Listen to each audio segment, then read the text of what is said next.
So this is a stats question, and to start off with, we're told that we have a box plot here, or box and whisker plot, which talks about the readability of his essays. So it's counting the number of letters in each of the words that he's got.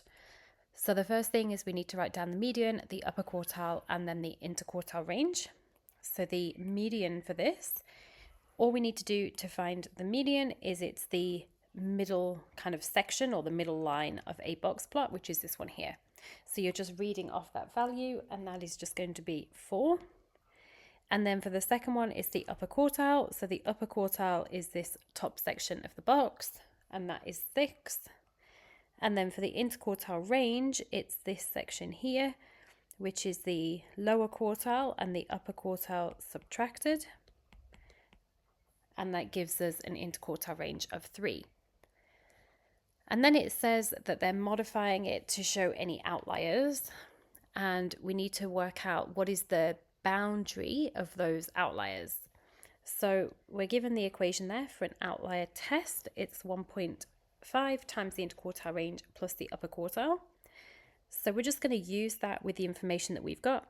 So 1.5 multiplied by the interquartile range, which we've already worked out is 3. And then we're going to add that to the upper quartile, which is 6. So we can do this on our GDC, on our calculator. So 1.5 multiplied by 3.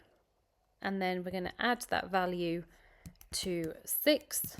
And that gives us our outlier boundary, which is 10.5. Now, in the context of this question, you can't have 10.5 letters per word, and therefore, because the outliers are bigger than that, which we're shown in this inequality sign here, because the outliers are bigger, it needs to be at least 11 letters.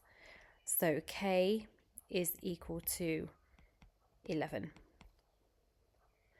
And then for the second part of the question here, they're considering all the outliers. They've not excluded them, so they're still in the analysis.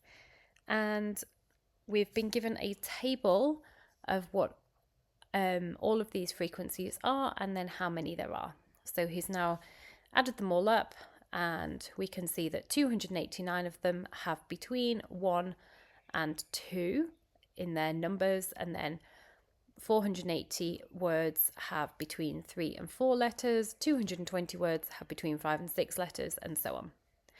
So we're going to use the mid-interval values to try to find what the estimate, and we don't know exactly, that's why it's an estimate, because we don't know exactly where these number of words fit within each of these categories, but an estimate of the mean. So to find the mean, we need to use our midpoints for the groups. So we've got 1.5 is the midpoint between 1 and 2, 3.5, 5.5, 7.5, 9.5, 11.5. And this one we don't actually know, but we're going to follow that same trend, and we're going to say it's 13.5. Okay?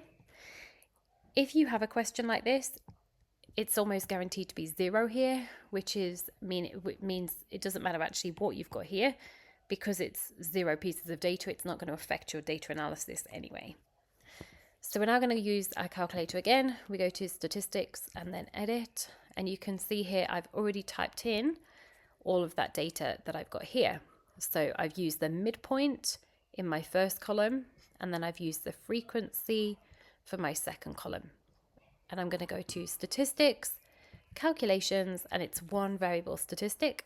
My list of data I typed into list 1, and my frequencies I typed it into list 2.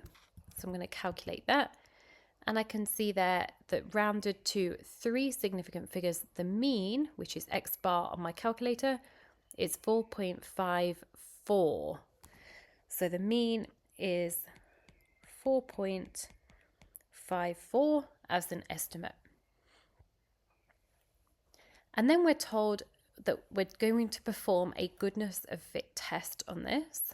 So we're performing a goodness of fit test, and we want to see if the frequency of the letters in his essay is consistent with the English language. So we're asked to write down what the alternate hypothesis is. And the alternate hypothesis is going to be the opposite of that. So the alternate hypothesis is that the frequency, and I'm going to try and write it in exactly the same way. So the frequency of the number of letters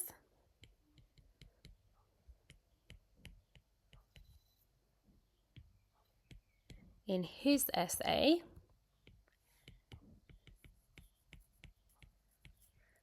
is not consistent with the English language. So not is the main word there. So it's not consistent with the English language.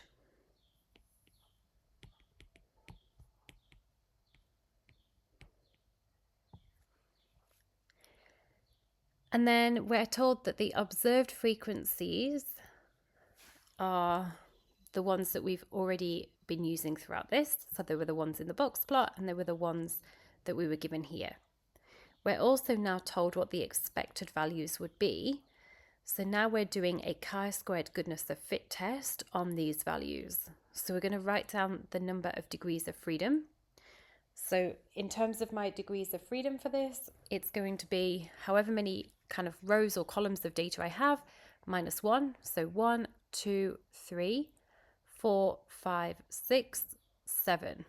So that means that my degrees of freedom are 6. So it's always 1 less than the number of pieces of data I have. Then I need to find the chi-squared statistic. So to do a goodness of fit, I'm going to go back into my statistics and edit. Now I have my original list of frequencies here. I'm actually going to move through to the third column to put the expected frequencies rather than erase what I've got. But I do need to remember this for when I type it in. So 491.4, 239.4, 151.2, 88.2, 31.8, and then the last one is 6. So now I'm going to go to statistics and tests, and I'm going to scroll down until I see my goodness of fit test. I know that it's a goodness of fit test because we're actually told that right at the beginning. It's a goodness of fit test. So my observed data is this one here that I had originally. So that's actually in list 2. And my expected data is actually in list 3. Now you may have list 1 and list 2, that is fine. I have just put them into the next section because I didn't want to find out that I needed this again for a different part of the question. I need to type in my degrees of freedom. Mine already reads 6, but you need to change that to your degrees of freedom. And then we're going to calculate. And we can see there that we have our chi-squared value. And our chi-squared value to 3 significant figures is 20.3. So the chi-squared value for the test, is 20.3 to 3 significant figures. And then we're told to find the p-value for the test. So the p-value of that test is 0.002. So the p-value is 0.02. So it's 0.00244 to 3 significant figures. And then we're told that if the critical value was 1% and the significance level was 16.812, we need to decide whether we are rejecting the null hypothesis or not. So in terms of our information there, our p-value is 0.002. So the p-value is essentially 0.2%. So it's quite low there. The significance value, or the significance level we're working with was 1%. So the p-value is actually smaller than the significance level. And therefore, if the p-value is smaller than the significance value, we are going to reject it. When the p-value is small, we reject that null hypothesis. We're being told here that there's only a 0.2% chance of it happening if the null hypothesis was true. And our cutoff for this was 1%. Therefore, we are going to reject the null hypothesis and we are going to accept the alternate hypothesis instead. Now, in terms of marks for this question, obviously there's a lot of marks on these, 15 marks for paper 2. So the first one is just 1 mark for each of these sections. And then we have 2 marks for the outliers. So one is for using the method of an outlier test or finding that value of 10.5. And then the second mark there is for finding the K. And in terms of part C, using the finding the mean, the midpoints there, that is going to give you 1 of the method marks for using those midpoints. And then there are 2 marks available for the answer, one of which is for rounding. So make sure that you've rounded correctly for that mark.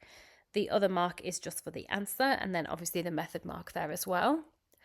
1 mark for the for the alternate hypothesis, and that 1 mark is really for writing down the not in that same sentence.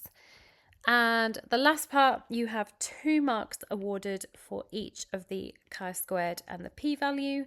And then at the end, there is 1 for the reasoning, which I don't actually have on there. So the reasoning is that the 0.2% is less than the 1%, which means that the p-value is less than the significance level. We talked about it, but I didn't write it down. So that's 1 mark for the reasoning and then 1 mark for the answer, which is that you've rejected the null hypothesis and accepted the alternate hypothesis.